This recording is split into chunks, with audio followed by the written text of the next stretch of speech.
নমস্কার বন্ধুরা, পদ্মদির রান্নাঘরে আপনাদের সবাইকে স্বাগত। আপনাদের জন্য আবারও একটা নতুন রেসিপি নিয়ে হাজির হলাম। আজ আমি আপনাদের দেখাবো বাড়িতে খুব সহজে কিভাবে ঝরঝরে মুচমুচে আলু ফিঙ্গার বানিয়ে নেওয়া যায়। বাচ্চাদের কাছে এটা একটি অতি লোভনীয় খাবার। তাছাড়াও কম বয়সী থেকে মাঝ বয়সী প্রায় সবাই কিন্তু এই রেসিপিটা পছন্দ করে। আজ আমি আপনাদের দেখাবো বাড়িতে কিভাবে আপনারা রেস্টুরেন্ট স্টাইলে আলু ফিঙ্গার তৈরি করতে পারবেন। তো চলুন আর দেরি না করে শুরু করা যাক এই রেসিপিটা। আলু ফিঙ্গার বানানোর জন্য প্রথমে এখানে নিয়ে নিয়েছি বড় সাইজের 3টে আলু। এবার আমি আলুগুলোর থেকে খোসা ছাড়িয়ে আলুগুলোকে এই রকম সাইজের লম্বা লম্বা আর মোটা মোটা করে বটি দিয়ে কেটে নিয়েছি। এবার আমি পরিষ্কার জল দিয়ে 2-3 বার জল পাল্টে ভালো করে ধুয়ে নেব। আলুর মধ্যে যে অতিরিক্ত মাড় বা স্টার আছে সেটা ভালো করে ধুয়ে ফেলে দিতে হবে। দেখুন, ধোয়ার পর একদম পরিষ্কার জল হয়ে গেছে। এবার আমি একটা ছিদ্রযুক্ত পাত্রের মধ্যে আলুগুলোকে রেখে আলুর এক্সট্রা জলটা ঝরিয়ে নিচ্ছি। জলটা ঝরে যাওয়ার পর একটি বাটির মধ্যে আলুগুলো নিয়ে নিচ্ছি। এবার আলুগুলো একটু ম্যারিনেট করে নেব। প্রথমে কালারের জন্য দিয়ে দিচ্ছি 1 স্পুনের মতো কাশ্মীরি লঙ্কার গুঁড়ো। আপনারা কাশ্মীরি লঙ্কার পরিবর্তে ফুড কালারও দিতে পারেন। একটু চটপটে করার জন্য দিয়ে দিচ্ছি 1 স্পুনের থেকে একটু বেশি চাট মশলা। বন্ধুরা, আমি এখানে 1 স্পুনের মতো গোলমরিচের গুঁড়ো দিয়েছিলাম, সেই ভিডিওটা কিভাবে ওঠেনি।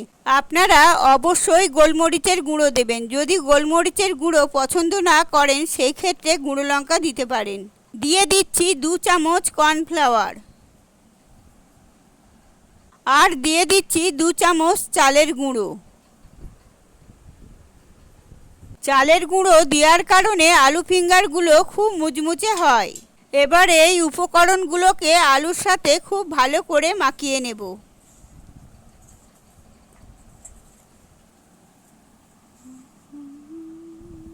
এর মধ্যে দিয়ে দিচ্ছি আরও 1 চামচ কর্নফ্লাওয়ার আর 1 চামচ চালের গুঁড়ো। চালের গুঁড়ো আর কর্নফ্লাওয়ার দেওয়ার পর আবারও সব কিছু ভালো করে মাখিয়ে নেব।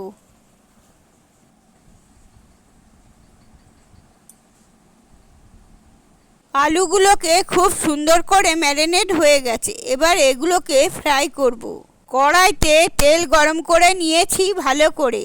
তারপরে আলুগুলোকে তেলের মধ্যে ছেড়ে দিলাম। ফ্লেমটাকে হাইতে দিয়ে আমি আলুগুলোকে ভালো করে ভেজে নিচ্ছি।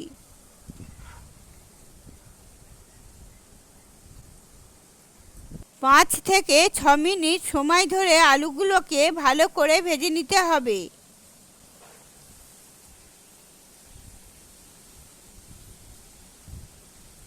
আলু ফিঙ্গার ভাজা হয়েছে কিনা সেটা কি করে বুঝবেন, সেটা একটা পদ্ধতি বলে দিচ্ছি দেখুন।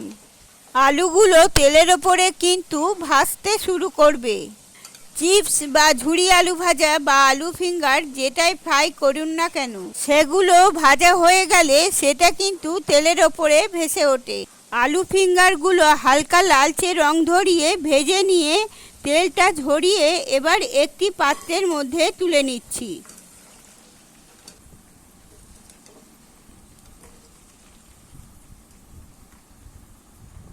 সেম একই রকমভাবে বাকি আলু ফিঙ্গারগুলো ভেজে নেব।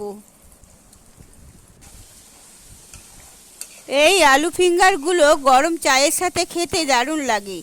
ভাত ডালের পাশেও কিন্তু খেতে মন্দ লাগে না। দেখুন কতটা মুচমুচে হয়েছে, আওয়াজ শুনে নিশ্চয়ই বুঝতে পারছেন। এবার এই আলু ফিঙ্গারের মধ্যে দিয়ে দিচ্ছি স্বাদ অনুযায়ী লবণ। আপনারা চাইলে এখানে বিট নুনও দিতে পারেন। লবণ দেওয়ার পর আলু ফিঙ্গারগুলো লবণের সাথে খুব ভালো করে হাত দিয়ে মাখিয়ে নেব। ব্যাস, মুচমুচে আলু ফিঙ্গার একদম রেডি। বন্ধুরা, একবার হলেও এটা ট্রাই করে দেখুন। আশা করছি আপনাদের ভীষণ ভালো লাগবে। একদম রেস্টুরেন্টের মতো আলু ফিঙ্গার রেসিপিটা কেমন লাগলো অবশ্যই জানাবেন। যদি ভালো লেগে থাকে তাহলে একটা লাইক করে দেবেন। আর আপনারা যদি আমার চ্যানেলে নতুন বন্ধু এসে থাকেন তাহলে অবশ্যই আমার চ্যানেলটাকে সাবস্ক্রাইব করে দেবেন। আর পাশে থাকা বেল আইকনটা প্রেস করবেন যাতে নতুন নতুন রেসিপি সবার আগে আপনাদের কাছে পৌঁছে যায়। ভালো থাকবেন, সুস্থ থাকবেন, ধন্যবাদ।